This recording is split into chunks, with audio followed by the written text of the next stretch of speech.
এখন এতদিন পর্যন্ত শুনতাম মায়ের দোয়া পরিবহন আছে, আজকে মাননীয় সদস্যের কল্যাণে দেখলাম বাপের দোয়া কমিটিও আছে। কিসের মধ্যে কি পান্থাবাতে গিয়েছে। যাই হোক, ক্রিকেট কন্ট্রোল বোর্ড কিভাবে আসলো মাননীয় স্পিকার? কিসের মধ্যে কি পান্থাবাতে গিয়েছে। যাই হোক, মাননীয় স্পিকার, আমাদের উত্থাপন করার বিষয়টা হচ্ছে জুলাই গণ অভ্যুত্থানে অংশগ্রহণকারীদের সুরক্ষা দেওয়ার জন্য, সাংবিধানিক এবং আইনি সুরক্ষা দেওয়ার জন্য। সেটা জাতীয় দাবিতে পরিণত হয়েছে, জুলাই যোদ্ধাদের দাবি ছিল।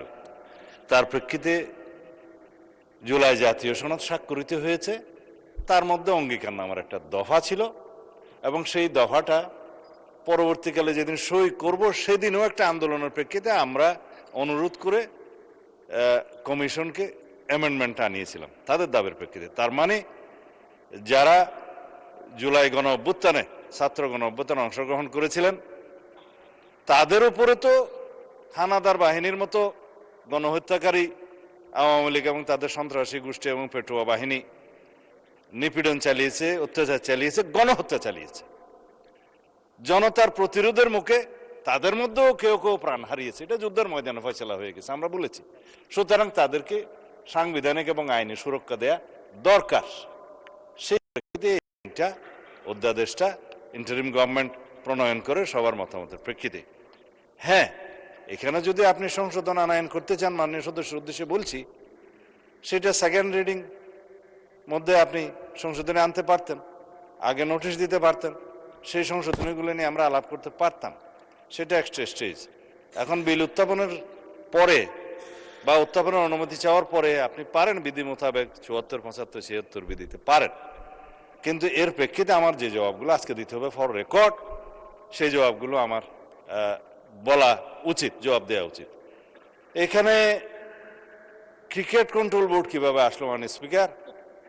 বাংলাদেশ ক্রিকেট কন্ট্রোল বোর্ডের ইন্টারিম গভর্নমেন্টের সময় তৎকালীন ক্রীড়া উপদেষ্টা ক্ষমতার প্রয়োগ করে সারা বাংলাদেশের জেলা কমিটিগুলোকে প্রভাবিত করে সেভাবে নিয়ে আসে। বাংলাদেশে যেগুলো রেজিস্টার্ড ক্লাব ছিল তাদের কাউন্সিলরদেরকে, হ্যাঁ, তাদেরকে প্রভাবিত করে সরকারি ক্ষমতা প্রয়োগ করে এবং হাইকোর্টে যে রিটটা দাখিল করা হয়েছিল সেটা হার্ড না করে পেন্ডিং রেখে, এখনো still it is pending with the chamber court I think, করে সর্বোচ্চ ক্ষমতা প্রয়োগ করে একতরফাভাবে ক্রিকেট বোর্ডের একটা বোর্ডিং করা। তার প্রেক্ষিতে বর্তমান গণতান্ত্রিক সরকার মাননীয় ক্রীড়ামন্ত্রীর নেতৃত্বে তিনি একটা ইনকোয়ারি বোর্ড করে দিলেন কি কি অনিয়ম হয়েছে না হয়েছে ফাইন্ড আউট করার জন্য। সেই তদন্ত কমিটি রিপোর্ট প্রদান করার পরে তারা ডিক্লেয়ার করলো এখানে যথেষ্ট অনিয়ম হয়েছে, আরো অনেক কথা আমি বলতে পারতাম, বলছি না। তারপরে সেটা ডিজলভ হয়েছে, ডিজলভ হওয়ার পরে একটা ক্রিকেট কন্ট্রোল বোর্ড হয়েছে, আহ্বায়ক কমিটি হয়েছে, অ্যাডহক কমিটি। কাকে দিয়ে হয়েছে? এই দেশ ক্রিকেটার, বাংলাদেশে সবচেয়ে পরিচিত, সারা বিশ্বে পরিচিত তামিম ইকবালকে দিয়ে। মাননীয় স্পিকার, আমি জানি আপনার সময় নষ্ট করছি, কিন্তু ফর রেকর্ড আপনি জুলাই অভ্যুত্থান সুরক্ষা এটার উপর বলেন। ক্রিকেট কন্ট্রোল বোর্ডের ক্রিকেট বোর্ডের অ্যাডহক কমিটিটা করা হয়েছে। আমরা এখানে কোনো বাপের দোয়া মায়ের দোয়া করি না। এখন এতদিন পর্যন্ত শুনতাম মায়ের দোয়া পরিবহন আছে, আজকে মাননীয় সদস্যের কল্যাণে দেখলাম বাপের দোয়া কমিটিও আছে।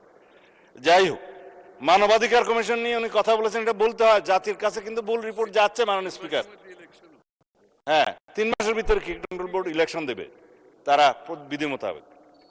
মানবাধিকার কমিশন মাননীয় স্পিকার, গুম কমিশন এবং আইসিটি অ্যাক্ট, তিনটার মধ্যে ওভারল্যাপিং আছে। আইনমন্ত্রী পরিষ্কার করে কয়েকদিন আগে বলেছেন, আমরা একটা স্বাধীন মানবাধিকার কমিশন করতে চাই যার সাথে মিল থাকবে গুম আইনের, যার সাথে মিল থাকবে আইসিটি আইনের। কারণ গুমের কারণে যে বিচারটা আইসিটি কোর্টে এখন করা হচ্ছে, আইনটা পরিবর্তন করে যার সাজা যাবজ্জীবন এবং মৃত্যুদণ্ডও আছে খুব সম্ভবত। ইনভেস্টিগেটিং এজেন্সি তাদের আছে, প্রসিকিউশন টিম আছে, তদন্ত টিম আছে। তারা প্রসিকিউশন যখন একটা চার্জশিট দাখিল করে, ওরা বলা হয় ফ্রেমিং অফ দি চার্জের আগে ফর্মাল চার্জ দাখিল করে। এই ফর্মাল চার্জ দাখিল করার পরে ইভেন সেই ইলেকশন করার জন্য আর উপযুক্ত থাকে না। এই শক্তিশালী আইনটার সাথে ম্যাচিং না করে আরো কম সাজার বিধান করে একটা টেম্পোরারি তদন্ত করার একটা দায়িত্ব মানবাধিকার কমিশনকে দিয়ে 1-1.5 বছর সময় বিনষ্ট হবে। তার চাইতে যিনি ভিকটিম সরাসরি যদি আইসিটি অ্যাক্টে মামলা দায়ের করতে পারে, সেখানে তদন্ত হবে, তদন্তের জন্য আলাদা অর্গান আছে, প্রসিকিউশন টিম আছে, সেইটা ম্যাচিং না করে একটা গত ইন্টারিম গভর্নমেন্ট একটা আমি বলবো বালখিল্যপনা একটা আইন করে দিয়েছে এবং সেটার সাথে মানবাধিকার কমিশনের একটা সিমিলারিটিস থাকবে। স্ট্রং মানবাধিকার কমিশন আমরা করতে চাই।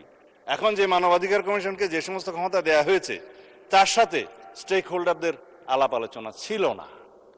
স্টেক হোল্ডারদের সাথে আলাপ আলোচনা করতে হবে। We have a hill tracts problem, বাংলাদেশে এলজিবিটিকিউর প্রবলেম আছে।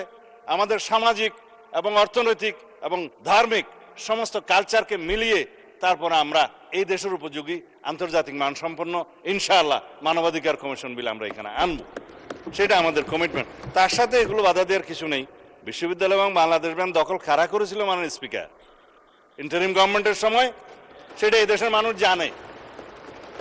বাংলাদেশ ব্যাংক কাদের নেতৃত্বে কিভাবে বাংলাদেশের অর্থনৈতিক নৈরাজ্য সৃষ্টি করেছে। আমরা মনে করেছিলাম বাংলাদেশের অর্থনীতিটা পুনরুদ্ধার করার জন্য তারা কাজ করবে, বিপরীত করেছে, এখন সাফার করছি। আর বিশ্ববিদ্যালয়, সমস্ত বিশ্ববিদ্যালয়ের ভাইস চ্যান্সেলর সহ অন্যান্যদেরকে কারা নিয়ন্ত্রণে নিয়েছিল মানুষ, এগুলো আমরা বলতে চাই না। এই ফ্যাসাদে আমরা যেতে চাই না। যাই হোক মাননীয় স্পিকার, আমি বিল উত্থাপন করতেছি যদি আপনি অনুমতি দেন। ধন্যবাদ মাননীয় স্পিকার। মাননীয় সদস্যবৃন্দ, সংসদের সামনে প্রশ্ন হচ্ছে জুলাই গণ অভ্যুত্থান সুরক্ষা ও দায় নির্ধারণ বিল 2026 উত্থাপনের অনুমতি প্রদান করা হোক। যারা এই প্রশ্নের পক্ষে আছেন তারা হ্যাঁ বলুন, যারা এর বিপক্ষে রয়েছেন তারা না বলুন। আমার মনে হয় হ্যাঁ জয়যুক্ত হয়েছে, হ্যাঁ জয়যুক্ত হয়েছে, হ্যাঁ জয়যুক্ত হয়েছে। অতএব বিলটি উত্থাপনের অনুমতি দেওয়া হলো।